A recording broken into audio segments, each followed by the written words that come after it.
आज की बात स्वागत। आज की बात को शुरू करते हैं चंडीगढ़ जिले से। चंडीगढ़ जिले के सोहाना गांव से। सोहाना गांव बड़ा ही सुंदर नाम है सोहाना, लेकिन सोहाना का एक बड़ा लंबा इतिहास जो हमारे वर्तमान भारतीय इतिहास से जुड़ जाता है। जी हाँ, हिंदी के मूर्धन्य साहित्यिक, बौद्ध विद्वान और राष्ट्रभाषा प्रचार समिति के प्रधानमंत्री, पूर्व प्रधानमंत्री,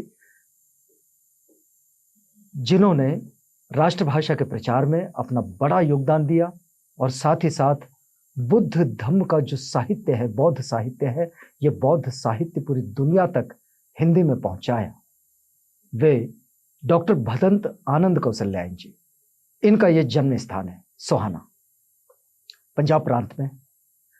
लेकिन सोहाना से भंते जी का ये जो सफर शुरू होता है, ये सफर बहुत घूम फिर कर ये पहुंचता है नागपुर, और नागपुर में भंते जी अपने अंतिम समय तक रुकते हैं। आज 5 जनवरी है, भंते जी का जन्मदिन होता है, और जन्मदिन पर इस मूर्धन्य साहित्यिक को जानना, उनको समझना एक कर्तव्य भी बन जाता है, और ये बड़ा आवश्यक भी है इस पीढ़ी के लिए और आने वाली पीढ़ियों के लिए भी। ये इस दृष्टि में कि हिंदी साहित्य को भंते जी ने जिस तरह से प्रचारित किया, बड़ी सरलता से और बड़े सहजता से, तो हिंदी भाषा और हिंदी साहित्य, इसके प्रति भंते जी का जो लगाव रहा, उस लगाव के साथ उन्होंने बौद्ध साहित्य को जोड़कर देखा। और जब बौद्ध साहित्य को जोड़कर देखा तो भंते जी ने बौद्ध साहित्य को इतनी सरल हिंदी में लेकर आए कि ये सब तक पहुंच गया, जन जन तक पहुंच गया, घर घर तक पहुंच गया। भदंत आनंद कौशल्यायन जी, ये नाम कोई उनका मूल नाम नहीं है। मूल नाम तो उनका था हरनाम दास, जो उनके माता पिता ने दिया था उन्हें। लेकिन ये हरनाम दास बहुत दिनों तक रहा नहीं। हरनाम दास विश्वनाथ बन गए, लेकिन विश्वनाथ तब बने जब वे साधु रामोदर दास से मिले। ये साधु रामोदर दास मतलब पंडित राहुल सांकृत्यायन जी। अब बहुत सारे लोगों को बड़ी दिक्कतें होती हैं कि उनका तो पुराना नाम दूसरा था, केदारनाथ पांडे था, तो आपने ये नाम नहीं बताया। तो भाई ये सारे नाम हैं, लेकिन तब वे साधु रामोदर दास थे जब उन्होंने आनंद कौशल्यायन जी को दीक्षा दी थी, मतलब परिव्राजक बनाया था। बुद्ध धम्म की दीक्षा नहीं दी थी, उन्हें साधु बना दिया था। और ये दोनों गेरुए वस्त्र पहनकर आजादी की लड़ाई में शामिल थे। वहां से निकले, इंटेलिजेंस भी पीछे लगी, क्योंकि तब स्वतंत्रता संग्राम बड़ी जोरों पर चल रहा था। ये आनंद कौशल्यायन जी के जीवन के अलग अलग पहलू हैं। दरअसल वे साहित्य का निर्माण तो करते ही हैं, स्वतंत्रता आंदोलन में भी बराबर बने रहते हैं, और बौद्ध भिक्षु हैं वे। लेकिन भिक्षु बनते हैं वे श्रीलंका जाकर। श्रीलंका जाकर वे भिक्षु तब बने जब पहले महापंडित राहुल सांकृत्यायन जी वहां पहुंचे। वहां के त्रिवेण में वे संस्कृत पढ़ाते थे, और तब उन्होंने आनंद कौशल्यायन जी को उधर बुलाए। और जब वे वहां पहुंचे, उसके बाद वहां दीक्षा ग्रहण करने के बाद फिर वे भिक्षु बनकर भिक्षु जीवन में आए। ये एक उनका अलग सा सफर हो गया। लेकिन एक बात समझिएगा, डॉक्टर भदंत आनंद कौशल्यायन, बहुत सारे लोग ये भी कहना बड़ा और कहलवाना बड़ा पसंद करते हैं कि भदंत डॉक्टर आनंद कौशल्यायन ऐसा कहें। बहुत लोग कहते हैं कि डॉक्टर भदंत आनंद कौशल्यायन कहे। अब जिनको जो कहना अच्छा लगे, डॉक्टर पहले कहे या भदंत बाद में कहे, हमारी ऐसी कोई ये नहीं है कि भंते जी ने ऐसा कभी कुछ जानबूझकर कहना सुनना चाहा। लेकिन उन्हें कोई डॉक्टर भदंत कहे या भदंत डॉक्टर कहे, उन्होंने इस पर कभी आक्षेप नहीं धरा। भंते जी का जो काम है वो बड़ा सहजता से और बड़ी सरलता से आता है। भंते जी का एक पुस्तक है, पूरी दुनिया में फेमस है, हिंदी में पुस्तक है बुद्ध धम्म एक बुद्धिवादी अध्ययन। ये जो बौद्ध धर्म बुद्धिवादी अध्ययन जो है, इसको हम पढ़ते हैं तो भंते जी के लेखन की सरलता दिखाई देती है। आज के जो हिंदी साहित्य के अभ्यासक हैं, हिंदी साहित्य के छात्र हैं, हिंदी साहित्य पर काम करने वाले लोग हैं, उनके लिए ये बड़ा मार्गदर्शक ग्रंथ हो सकता है। और दोनों के लिए, जो बौद्ध साहित्य का अभ्यास करते हैं उनके लिए भी, और जो हिंदी का अभ्यास करते हैं उनके लिए भी, दोनों अध्ययन में भंते जी का ये पुस्तक, वैसे उनका बहानेबाजी, वैसे उनकी यात्रा वर्णन भी बड़े अच्छे हैं। उन्होंने अपने यात्रा वर्णन जो है, उनका एक जो प्रसंग है, एक निबंध के रूप में आता है, आतिथ्य, पाठ्यक्रम में है, पढ़ाया जाता है। यह आतिथ्य उन्होंने इस प्रसंग पर लिखा है कि जब वे घर से चले थे, घर से कब निकले थे? सोहाना से। पिताजी का देहांत हो गया। पिताजी के देहांत का भी एक प्रसंग वे लिखते हैं कि वे अपने पिता की अंत्येष्टि में अपने पिता के मौलाना मित्र के कांधे पर बैठकर स्मशान तक गए थे। यानी आप देखिएगा कि उस वक्त का जो सामाजिक सौहार्द है वो कैसा है। तो मौलाना मित्र के, अब उनके पिता के जो मौलाना मित्र थे, उनके कांधे पर बैठकर ये स्मशान तक गए थे। वहां से लौटने के बाद देखिएगा, लौटे, घर आए, रहे, कुछ दिन रहे, उसके बाद में उन्होंने अपनी बहन से कहा कि भाई मुझे ठीक नहीं लग रहा, मैं जरा घूम कर आता हूँ। बहन ने पूछ लिया, भाई कहाँ जाओगे? तो कहे मैं नदी किनारे जाऊंगा। तो नदी किनारे जाने निकले, गए, बहुत घूमते रहे। स्थिति ये बनी कि स्वतंत्रता आंदोलन चल रहा था, आंदोलन में शामिल हो गए, और आंदोलन में शामिल होने के बाद फिर इंटेलिजेंस उनके पीछे पड़ी। तो वहां से छुपते छिपाते वे पहुंचे एक धर्मशाला में, और धर्मशाला में मिला एक अंधा साधु।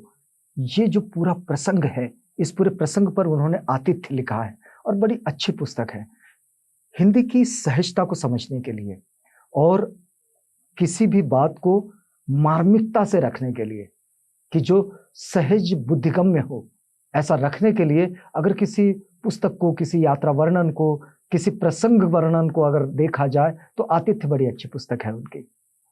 भंते जी के ये जो पूरा जीवन पट है, इसमें एक बात और भी बड़ी महत्वपूर्ण है कि भंते जी श्रीलंका में थे, लेकिन भंते जी का जो अध्ययन करने की जो क्षमता थी, या फिर उनकी जो तरह थी, वो बड़ी मस्त थी, और बड़ी गंभीरता के साथ वो किसी भी पुस्तक का अध्ययन करते थे, उस पुस्तक को पूरी तरह से समझ ही लेते थे। उनकी इस स्थिति को देखकर, वैसे बौद्धों में तो परंपरा है कि कोई अगर भिक्षु बने तो भिक्षु बनने के बाद उसे अपने आचार्य के साथ रहना होता है कम से कम 6 साल तक। श्रीलंका में भी इस परंपरा का निर्वहन किया जाता है। लेकिन भंते जी के लिए बात यह आई कि भंते जी अभी अभी दीक्षित हुए थे, उपसंपन्न हुए, और उसके बाद में स्थिति यह बनी कि अनागारिक धम्मपाल जी लंदन में एक विहार को उद्घाटन करना चाह रहे थे, और वहां पर जाने की बात आई। तो अनागारिक धम्मपाल जी ने श्रीलंका में पेरिवेंट को लिखा, भंते जी के जो गुरु थे धम्मानंद जी, उन्हें लिखा, और उनसे कहने लगे कि भाई मैं आनंद कौशल्यायन को ले जाना चाहता हूं। धम्मानंद जी ने सोचा कि कोई ऐसे शिष्य हो सकते हैं कि जो 6 साल अपने आचार्य के पास न रहे, उन्हें अनुमति दी जा सकती है कि वो उससे पहले भी कहीं अकेले यात्रा कर लें। और वे अनागारिक धम्मपाल जी के साथ लंदन पहुंच गए। लंदन पहुंचे, देखिए भंते जी की एक विशेषता थी, और ये विशिष्टता क्या थी कि बुद्ध वचनों का जो सटीक विश्लेषण है वो आप भंते जी के लेखन में भी देख सकते हैं और उनके भाषण में भी। दूसरी बात, उनका भाषण बड़ा विद्वत्तापूर्ण होता था, और उन विद्वत्तापूर्ण भाषण में एक बात होती थी, जीवन का गंभीर मार्गदर्शन। बहुत ही सामान्य रूप से आप देखिएगा, धम्म पद पर भंते जी कहते हैं कि भाई एक पुस्तक है जिस पुस्तक को जिंदगी भर अपना मित्र बना लिया जाए, और वो पुस्तक है धम्मपद। वो इस बात को जब समझाते हैं तो वे कहते हैं कि कभी कोई व्यक्ति जीवन से उब जाए, तो भंते जी के शब्द हैं धम्मपद पर, कभी कोई व्यक्ति जीवन से उब जाए तो उसने धम्मपद के पन्ने खोल कर बैठ जाना चाहिए। धम्मपद की इतनी अच्छी गवाही ये सिर्फ भंते जी ही दे सकते थे।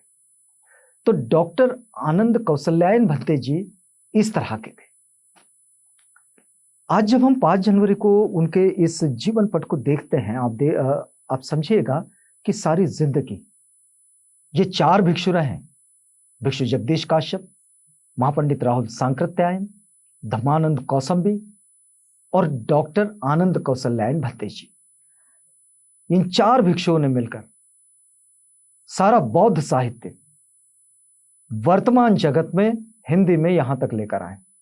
इन्होंने सिंहली पढ़ी, तिब्बती पढ़ी, उसको समझे, उसको सीखे, पाली सीखे, और ये सारा महावंश का जो हिंदी अनुवाद है, इतना सरल हिंदी अनुवाद भंते जी ने किया है। जातक कथाओं का, त्रिपिटक का, उसमें खासकर अंगुत्तर निकाय, और बुद्ध और उनका धम्म जो बाबा साहेब डॉक्टर अम्बेडकर ने लिखे, उसका जो हिंदी अनुवाद है, उसका पंजाबी अनुवाद है, ये भंते डॉक्टर आनंद कौशल्यायन जी ने किया है, और बड़ा सहज अनुवाद है। भंते जी एक बात को लिखते हैं, जब वे बुद्ध और उनका धम्म का अनुवाद करते हैं तो उसमें लिखते हैं अपने मनोगत में, वे कहते हैं कि भाई मैंने बुद्ध और उनका धम्म, ये जो बुद्धा एंड इस धम्मा है जो बाबा साहेब डॉक्टर अम्बेडकर ने लिखे, मैंने इस ग्रंथ का अनुवाद मक्खी पे मक्खी मार नहीं किया, मतलब शब्द का शब्द से अनुवाद नहीं किया, मैंने इसका भावनिक अनुवाद किया है। इसके भाव के स्तर पर, इसके शब्दों के अर्थों के स्तर पर ये पहुंचे लोगों के पास। और इसलिए कई बार लोग अलग अलग तरह के आक्षेप भी धरते हैं भंते डॉक्टर आनंद कौशल्यायन जी पर, टिप्पणियां भी करते हैं, कहते हैं कि बाबा साहेब ने तो बुद्धा एंड इस धम्मा लिखा, इन्होंने तो भगवान बुद्ध और उनका धर्म ऐसा अनुवाद कर दिया। तो ये बात दूसरी है, लेकिन जो कोई बुद्ध और उनका धम्म उसके अनुवादित पन्नों को पढ़कर देखें, तब भंते जी की इस बात को समझा जा सकता है, उसके सिर्फ कवर को नहीं समझा जा सकता। भंते जी की एक बात रही है, भंते जी ने लगभग एक बड़ा लंबा सफर है उनका बुद्ध धम्म के प्रचार और प्रसार में, लेकिन वे जब नागपुर के लिए आते हैं, धम्म दीक्षा के वक्त तो वे नहीं थे, लेकिन धम्म दीक्षा के बाद वे पहुंच पाए भारत। 6 दिसंबर को वे थे। बाबा साहेब का जो अंत्येष्टि का कार्य है, मतलब बाबा साहेब का जब महाप्रयाण हुआ, तब मुंबई में दादर में चौपाटी पर, जहां चैत्य भूमि है आज, वहां जो बाबा साहेब का अंत्य संस्कार हुआ, वहां भंते जी ने ही वो अंत्य संस्कार संपन्न कराया, उन्हीं की प्रमुख उपस्थिति में वो संपन्न हुआ। लेकिन उस वक्त देखिएगा, बाबा साहेब की एक घोषणा थी 14 अक्टूबर 1956 के बाद में, कि पहले 14 अक्टूबर को उन्होंने नागपुर में दीक्षा ली, 16 अक्टूबर को उन्होंने चंद्रपुर में दीक्षा दी लोगों को, और फिर उसके बाद उनका था कि 16 दिसंबर को मुंबई में एक बड़ा प्रोग्राम होगा धम्म दीक्षा का। वे नहीं रह पाए, 6 दिसंबर को उनका प्रयाण हो गया। लेकिन अंत्येष्टि के वक्त में जितने भी हाथ उस चैत्य भूमि पर उठे धम्म दीक्षा के लिए, सबको डॉक्टर भदंत आनंद कौशल्यायन जी ने दीक्षा दी। लेकिन इस दीक्षा के साथ भंते जी का जिस काम पर ज्यादा फोकस रहा, वो फोकस है ये जो दीक्षा है इसे शिक्षा में बदलने का, बुद्ध धम्म की शिक्षा में ये चीजें बदलनी चाहिए। और जब उन्होंने ये सोचा तो पहले दीक्षा भूमि से इस काम की शुरुआत करनी चाहिए, और फिर उसके बाद स्वतंत्र रूप से उन्होंने नागपुर में ही, ये जो नागपुर जबलपुर रोड है, इस रोड पर एक खैरी नामक गांव है, वहां बौद्ध धम्म प्रशिक्षण संस्थान, बौद्ध प्रशिक्षण संस्थान, ऐसे संस्थान का निर्माण किया, और वहां उन्होंने इस कार्य को शुरू कर दिया। वहां बच्चों को श्रामणेर बनाकर उन्हें एक अच्छे प्रचारक बनाना, ये उनके काम का मुख्य लक्ष्य रहा, और आज भी इस काम की बड़ी जरूरत है। बौद्ध प्रशिक्षण संस्थान तो अभी भी है, खैरी में है। उस प्रशिक्षण संस्थान में अभी कुछ प्रचारक तो आते ही हैं, लेकिन भंते जी की मंशा शायद ये रही होगी, अब वो क्या होगा ये तो नहीं जानते हम, लेकिन बाबा साहेब की जो मंशा रही कि धम्म प्रचारकों का प्रशिक्षण होना चाहिए और उनके लिए प्रशिक्षण केंद्र होना चाहिए। तो बुद्ध भूमि खैरी में ये प्रशिक्षण केंद्र तो भंते जी बना चुके हैं और वहाँ भिक्षु तो हैं, शायद अधिक ना हो। उन्होंने एक अनाथालय की शुरुआत की। ये जो बच्चों के लिए एक जो आसरा होता है, इस पर ये राहुल बाल सदन के नाम से भंते जी ने उसको चलाया है। इस तरह से भंते जी का ये जो अलग-अलग क्षेत्र में अलग-अलग ये जो काम है, इस काम के प्रति भी आज ये कृतज्ञता व्यक्त करने का दिवस है, क्योंकि आज भंते जी का ये जन्मदिन है। हम भंते जी के जीवन को अगर देखें, तो उनकी एक खासियत थी और वो खासियत ये थी कि वे जहाँ-जहाँ भी जाते, वहाँ की संस्कृति का अभ्यास करते, उसका अध्ययन करते और वहाँ का जो जीवन है, उस जीवन को अपने साहित्य में उतारते, अपनी रचना में उतारते, उसे चिरस्थायी बनाते। उनका ये कहना था कि बोले हुए शब्द तो इस पूरे अवकाश में विलीन हो जाएंगे, लेकिन लिखे हुए शब्द बने रहेंगे और वो पीढ़ियों तक चलते रहेंगे। तो ये जो लिखे हुए शब्द है, इन पर बड़ा विश्वास रहा उनका और जीवन भर लिखते रहे। तो ऐसे मूर्धन्य साहित्यकार को, यानी कि डॉक्टर भदंत आनंद कौशल्यायन जी को, उनके इस जयंती दिवस पर ये अभिवादन करते हैं, यहाँ रुकते हैं। ये बहुत छोटा वक्त है, बहुत थोड़ा वक्त है जिसमें हम भंते जी पर बात कर रहे हैं। भंते जी का जीवन बड़ा विशाल है और उनका साहित्य क्षेत्र, उनकी साहित्य की रचना ये भी बहुत विशाल है। तो भंते जी को पुनः एक बार अभिवादन करते हैं और यहाँ रुक जाते हैं। आज की बात यहाँ खत्म होती है।